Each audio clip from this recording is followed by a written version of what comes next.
That's everyone, that's Dale Cousins. You're the head of the Wake County Libraries, right? Well, no, I'm not the head. I'm senior manager with Wake County Libraries, and we're inviting everybody to come to the book sale. It starts 450,000 books. That's 500,000 books. Yeah. Wow. So there were long lines last year. I've heard some people say, God, I don't want to do that again. Is that going to be different this year? I think it's going to be much improved. We're in a space this year that's twice as big as the space last year. Wow, so the aisles are bigger. There are more tables, lots of room for people. So the line should move more quickly and have more people. I think it'll be much more efficient. Thanks, Dale. Thanks. I'm so excited. Okay. This is huge, monkeys. This is huge. So much bigger than last year. Table after table after table of books. Oh, so exciting. So anyway, it starts Thursday morning at 10 a.m. and continues through Saturday and Sunday. Sunday's bag day. Oh, so exciting. And now I'm all the way at the other end of the... Okay, we up? Oh, so an atheist buddy sent literally an atheist buddy, his name is Buddy, sent me this in email today. And Carol has just verified that it is true by checking Reddit, right, Carol? See, Reddit! Reddit says this is accurately true. So, you know, what? It's a real sign. It's a real sign at the Rose City Park United Methodist Church. So I just think that's great. Can I show him the other one? This comes into the caller last week that I got all ranty at last week. He called up and was furious that I was talking about Chick-fil-A's owner being anti-gay. I don't know if you can really see that, but it says bigotry wrapped in a prayer is still bigotry. That's another church. We haven't verified this with Reddit yet. But it's good enough to be true, damn it, and so it is. Bigotry wrapped in a prayer is still bigotry. Now we have to talk about John Hood coming out of the closet on gay marriage, finally, yesterday, or maybe it was the day before. John Hood of the ultra-conservative, they call themselves libertarian, but they're libertarian on a narrow range of issues that don't offend their right-wing fundraising base. And major donors. But, you know, that's okay. John Hood's kind of inching his way out of the closet, Carol, on gay marriage. And John, we want to give you some support. We know it's a process. Coming out is always a process, John. And so I hope, before you retire, as you look back over your long career of taking right-wing fundamentalist money to push for a relatively limited subset of libertarian ideology, you know, that's a fine, lifelong work. I strongly hope that you continue this process of coming out on gay issues, John, and realize that the distinction between social issues and economic issues is incredibly blurry, and you're being a little absurd by saying, well, the John Locke Foundation never makes comments about social issues. And it's really funny how the only ones people want them to comment on from a libertarian standpoint that are social issues are the ones that most annoy their fundamentalist right-wing base, or those elements of their base that they don't want to annoy, right? So they've made, the John Locke Foundation is making a conscious decision. If you go to my Twitter page, you can read John Hood's little essaylet about why he's voting against Amendment 1. Good for you, John. Glad to see you coming out. But this distinction, he says, that he makes between social issues and economic issues really doesn't hold up. I kind of lost my train of thought there. But you can read his little essaylet. The distinction does not bear fruit at all. Prisons are both social and economic issues. Drugs, oh yeah, this is what I was going to say. All the social issues that they don't talk about are the ones like things like legalizing marijuana. They don't take a position on that. But it's essential to things like private prisons and privatizing prisons and the prison industrial complex that we have. You know, these are all interwoven, interrelated things. So that one, and then gay marriage and abortion. Of course, abortion is classically an economic issue. Because when abortion is illegal in certain states, it's only poor people that get screwed. Rich people can travel to other states to get their abortions, right? Or even down to Mexico, right? So the idea, the John Locke Foundation, John Hood makes this claim that we've never really focused on social issues, we only focus on economic issues, is on its face absurd. It's just an absurd distinction that when you look at the reality of life on planet Earth doesn't hold any water, except if you have to very carefully avoid and select out from your libertarian agenda anything that would piss off most of your important funders, right? Yeah, so anyway, we'll talk more about John Hood's coming out process and what we can do to encourage him to do this. But boy, Roy Cordato's piece, where it was so fundamentally insulting. We would love to see Roy Cordato come out against Amendment 1 now because of his just completely illogical and insulting argument that, well, government shouldn't be involved in marriage anyway, so gay people should be proud to be leading the charge on this. And so come May 8th, Roy Cordato is going to vote in favor of writing into the North Carolina Constitution that the government, this is not a libertarian position, that the government can give benefits to certain adult citizens and decide not to give those exact same benefits to certain other adult citizens. And Roy Cordato of the John Locke Foundation says it is a libertarian argument to write into the state constitution that government choosing and picking, or picking and choosing, between citizens as to which benefits it gives to which citizens because it doesn't like those citizens based on religious grounds. That is what Roy Cordato is going to vote for on May 8th when he votes for Amendment 1 on May 8th. Okay, real fast, Carol. The deadline for registering to vote is coming up in early to mid-April. I think you have 20 to 30 days before the May 8th election. So I've got some new neighbors who just moved to the state earlier last year, to go to state, NC State, and I'm going to go get some voter registration forms and try to get them to register and make sure that on May 8th they go out. We don't know how close it's going to be, but this is what you'll be. The first, if Amendment 1 passes, the first thing that's going to happen is this: Tom Tillis and all the right-wing fundamentalists. Who, John, I'm trying to tone down I'm trying to tone down my rhetoric, Carol, but they're right-wing fundamentalists, and not be so insulting, because John Hood of the John Locke Foundation says that their discourse is so terrible. But John, can we go to the next one, Carol? The next one about John Hood, I think it was number, yeah. John, when someone is actively working to deny you the most basic civil protections, equal rights under the law, we have found in the past that what doesn't work is politely chatting at them. That doesn't work, John. I'm sorry. What works is getting out in the street and getting in their faces and saying, you're being a bigot and we're not going to take it.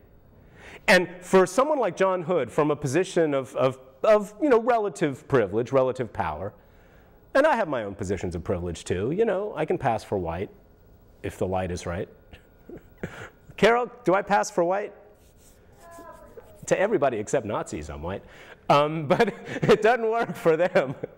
Darn. But, what was I saying? Oh, yeah. So, wait, what was I saying, Carol? I can pass, privilege. From his position of privilege, to say to gay and lesbian people, oh, you have to bend over backwards to be polite to religious bigots. They don't like the word bigots, Carol. It drives them crazy. But that's what you are. John says, well, people have heartfelt religious objections. I don't find them to be heartfelt at all. They're certainly not well thought out. They're emotional knee-jerk reactions that have no business in a conversation about equal protection under the law for everybody. And when you try to use logic against religious fundamentalists, it doesn't work. So John, sometimes you just have to call bigotry bigotry. Those people are not going to change. We're trying to point out that religious-based bigotry is still bigotry. You're still denying equal protection under the law to everyone. Now, what? Oh, yeah, there it is. Bigotry wrapped in a prayer is still bigotry. It's true. So, John, don't tell me I can't call somebody bigoted when they're saying the state should give benefits to you, but not you. Why? Well, because my holy book says so. His interpretation, yeah. Now, who cares about the holy books at this point, right? That's what we should be arguing. But there are other religions. Every religion has groups that say, well, actually, no, we don't think that's true. And there are tons of Christian, tons of Jewish groups, and some Muslim groups that are saying, no, the law should be the same for everybody. And domestic partnerships, civil unions, gay marriage, whatever you want to call it, should be the same for everyone. But here's the key. So we're not allowed to call these people bigots, Carol. But here's what they're going to do. Here's the first thing that's going to happen when Amendment 1, we'll say if, but I think it's going to pass. I think it'll be, hopefully it'll be closer than most of us think, and that'll be a message in itself. But I just think that as fired up as the bigots get, they're going to come out more. But when it passes, if it passes, the first thing that's going to happen is Tom Tillis and those same people are going to go right after the city of Chapel Hill, right after the city of Durham, and bring them into court to make sure they drop the domestic partnership benefits that they currently offer to same-sex couples. That's their end game here. They want to go after North Carolina municipalities that currently offer same-sex partner benefits because they're government agencies, and they don't want any government recognition that gay people are human, deserving of equal rights. And John Hood, Carol, this is their next step, Carol. They talk about this. The next thing they're going to do is make sure that if there is a same-sex couple where one person works for the city of Durham or the city of Chapel Hill and is getting health insurance for their partner and their children off of that, their next step, the next step of the pro-Amendment 1 people, Tom Tillis and the North Carolina Marriage, Preservation and Bronzing Committee, right?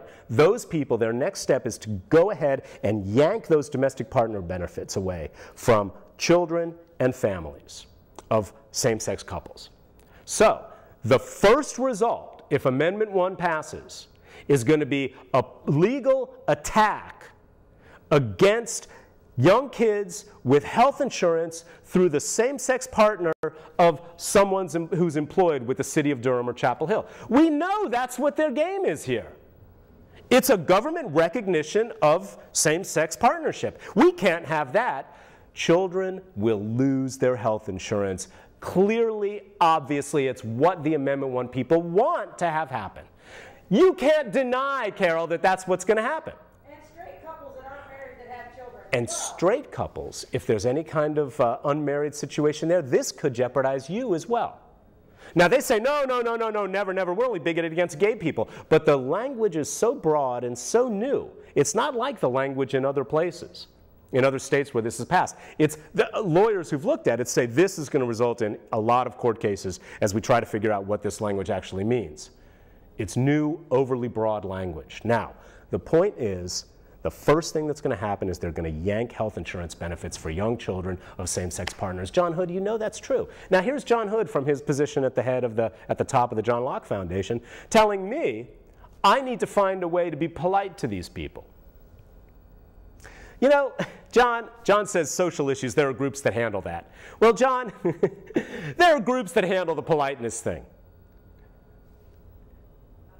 Not this group. You're working to actively yank health insurance at a time when health insurance concerns are huge. To yank health insurance from young kids whose domestic partner has, or whose parent has a domestic partner who works for the city of Chapel Hill or Durham, that's your end game here? And then where's it going to stop next, Carol? Private companies who have government contracts? They say they don't want to touch private companies. But are you telling me that the Art Pope folks and other folks like that, they're not sitting there thinking, maybe the next thing we can do once we get rid of all the municipalities and the actual government agencies is go after companies who offer domestic partner benefits and get government contract money. You don't think they're thinking that, John Hood? Yeah, Carol will lose her insurance. She gets it from her partner, from her partner's work right now. And your partner's company has government contracts, right, Carol? Sure they do. So are we being paranoid to think this is their next step? Yank the other one if you don't think that Tom Tillis has talked about this with people. Yank the other one if in their brainstorming sessions, the right-wing fundamentalist bigots who are anti-gay aren't saying, well, when this passes, we first go after the municipalities like Durham and Chapel Hill, yank the health insurance from the kids there, and then maybe we can try working some way. They're trying. They want to erase all evidence of gay and lesbian people from public life. It's despicable. And here's John Hood saying, well, the discourse is so low. What about their discourse? Anyway, so John Hood, go to my Twitter page, and you'll see the links to his little piece. He changed his story when he talked to me years ago Originally, he said they don't make a comment about gay marriage. The John Locke Foundation wouldn't make a comment about gay marriage because it wasn't really a North Carolina issue, Carol. Now, when gay marriage becomes a North Carolina issue in a big, clear, bold way, while John Hood deserves credit for coming out of the closet as a pro-gay marriage and domestic partnerships person, it's unfair, he said, unjustified discrimination against gay people in the Constitution. He didn't really come quite right out and say that it shouldn't be the law either. This, again, John Hood coming out is a hard process, Carol. Coming out is a process over the course of his life. Maybe by the time he retires, John Hood will have the guts to actually say that basic fundamental marriage equality means everybody gets to have, libertarian marriage equality means everybody gets to have the partner of their choice. So maybe, John, I've told my dad I was bisexual at first. So I understand, John, my heart's going out to you. I want to encourage you as much as I can. But you're taking baby steps here. Carol, the post that he made, he didn't even make it a separate post titled Gay Marriage. It was the post about the woman blogger that they fired, Tara Servatius, who I had no idea was a lunatic, not a lunatic, I'm sorry, but I liked her when she used to write for the Creative Loafing. I think she still does, in Charlotte. She was a really good Metro columnist down there, Tara Servatius, and so I was surprised to see her pulling something like a cartoon of Obama in drag, with a fried chicken in his crotch. I think that's what it was. I didn't bother to look, but I read the description. Something with fried chicken and Obama in a dress, which, Carol, whatever gets you through the night. If Tara Servatius really gets off on fried chicken and Obama in a dress, who am I to say that that's beyond the pale? It sounds like Carol says, it sounds like a fun party to me. Hey, fried chicken and guys in dresses. God dang, Carol, please, my next birthday. Please do that for me. I want fried chicken and a couple of guys in dresses. But, what was I saying? Oh, I used to like Tara Servatius. But anyway, so in the post where John Hood decries the coarsening of our dialogue and why he was outraged and fired Tara Servatius from the John Locke Foundation website, from their blog system. Then at the bottom, he gets down to now this is the issue she was talking about. And by the way, we don't usually talk about social issues, ha, ha, ha. There's no distinction there, John, between social and economic and financial. Every financial issue has a social component and vice versa. You know this. So that doesn't fly. We don't talk about social issues. It doesn't fly. There's another reason you don't talk about specific social issues. And we all know what that is. You're scared of the money drying up if you offend the wrong people. But, that's my guess anyway. But he couldn't even bring himself. Then at the bottom of that post, he finally gets to the gay marriage stuff. He couldn't even bring himself to do a full post saying, look, Amendment 1, he buried it. Baby steps, John. Baby steps. Maybe someday you'll come out of the closet a little bit more on gay marriage and, maybe take a few more risks. And I guarantee you, Carol, is it worth it to come out of the closet? It's so worth it. It's so worth it, she said. It is totally worth it, John. It's like a weight being lifted off your shoulders. So everybody, let's take a moment of prayer. Everybody pray to whatever deity you like. Me, I'm praying to the willow tree in front of my yard. And no, let's pray to those little green worms that are everywhere now. Yes, they're in my hair. Oh my God, every day there's little green worms on my neck. I was like, what the hell's going on? I first noticed it in Nash Square near City Hall. I was sitting there reading one beautiful sunny day, looking at the half-naked boys who were also there. And adult men, but we call them boys affectionately. All of a sudden, there was all these green worms all over me. It's fascinating. Apparently, there was an article in the NNO today about the green worms, Carol. I haven't read it yet. But one person who's a naturalist posted to an email list that I'm on, one of the neighborhood email lists, and he says that one of the reasons, Carol, is it's a little warmer. We had a warmer season, so the worms are out. But the migrating birds that usually eat the worms, Carol, aren't here yet. The migrating worms migrating birds. Yes, migrating worms is the problem. The migrating birds that usually devour a good chunk of these little green worms that are hanging off the trees everywhere aren't around yet. They haven't gotten the memo about global warming yet, Carol. They need to speed things up. The migrating birds need to get the message. The little green worms always turn into something. What do you mean, do they turn into something? Well, they're cankerworms. I'll bet you it's a moth. I'll bet you it's some kind of moth. No, they're enormous flesh-eating wasps with necrotizing venom. Oh, kill, no. I killed one today, Carol. I felt really bad. I just felt this really weird tickling thing on my neck, and I was like, ah! And then I looked, and it was one of those adorable little worms. But, okay. So they're bringing cameras to Glenwood Avenue South, Carol. Did you see that in the paper? Glenwood South will get cameras. There it is, right? Now, this is different from the red light cameras, the stop sign cameras, which we all know reduce accidents, but also are a scam. And anytime the same company that can assign the tickets is also the same company you appeal to fight the ticket. That's just ridiculous. It's completely ridiculous, and the city should have been smarter about the way it does it. You set up a separate office where people can go to complain. That's what you do. You pay for it with the ticket money. You don't make the same. All right, don't get me started. But Glenwood South will get cameras, and props to City Councilman Thomas Crowder, who is the only person who voted against it. They pitch it as safety, Carol. Safety. And look, my bike got stolen out of the Harris Teeter, in front of the Harris Teeter years ago, and I really wanted them to have cameras. They had them, Carol, but they said they weren't on. They weren't hooked up yet. The cameras were new. I'm like, really? Well, what's the point of having cameras around if they're not on? Well, there's a deterrent when you see the cameras, but the cops don't want people to know where the cameras are.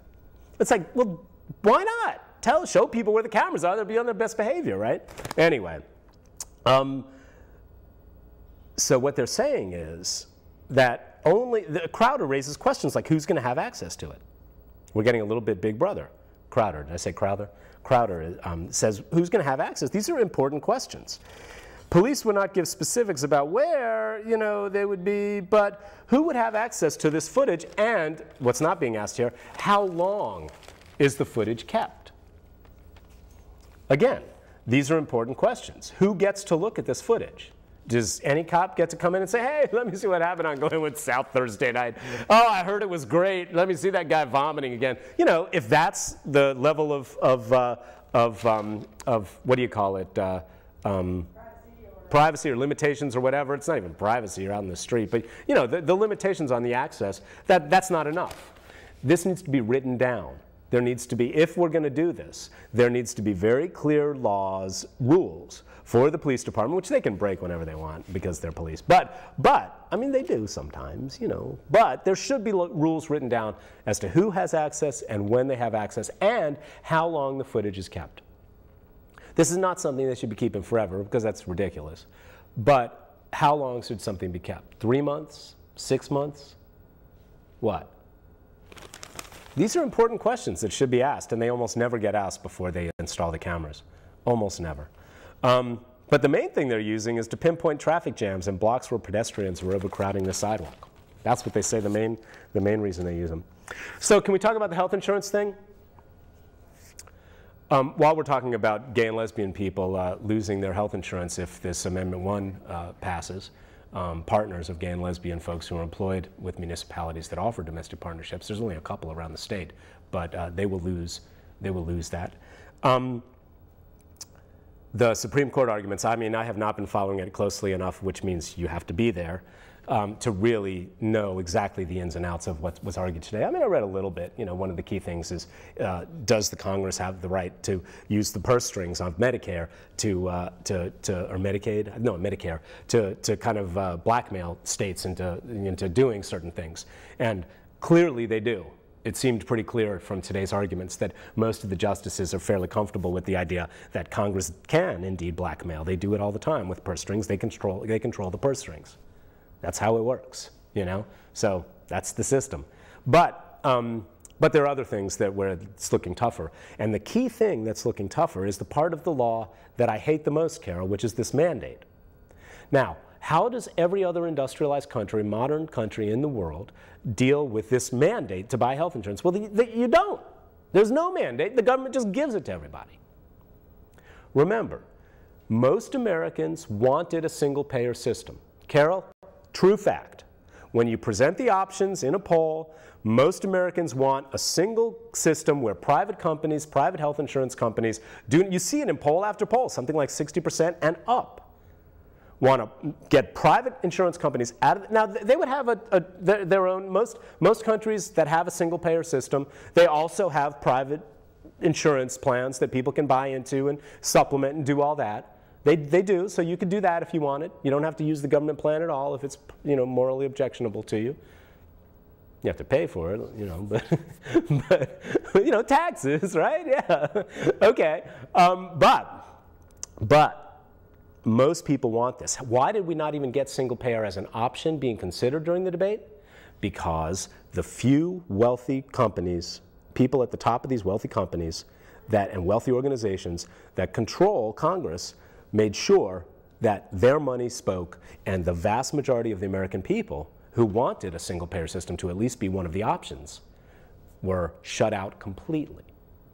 Now, all the pro-Amendment 1 people are probably the same people who are rooting for this, you know, for the Supreme Court to overturn the mandate. And I hate the mandate, Carol. We shouldn't have to buy our own health insurance with the government telling us. The government should supply it as part of taxes. That's just the way every country in the world does it. People who go to the emergency room in other industrialized countries do not have to look in their pocketbook. End of story. That's how most everyone in the modern world does it, except us, and that's what most Americans want. That's just, those are facts. Now, you can debate how to do it, but most Americans want a single payer system. We didn't get it because of the rich people at the top buying and selling our Congress critters. That's how it happened. So here's what's going to happen. If the mandate's the only way that Obama could make it work with the insurance companies. And personally, I would shut them out of the room and actually solve the problem, right? But because you had to have the insurance companies and their wealthy donations in on the solution, instead of wiping them off the face of the map and saying, get another job, sorry.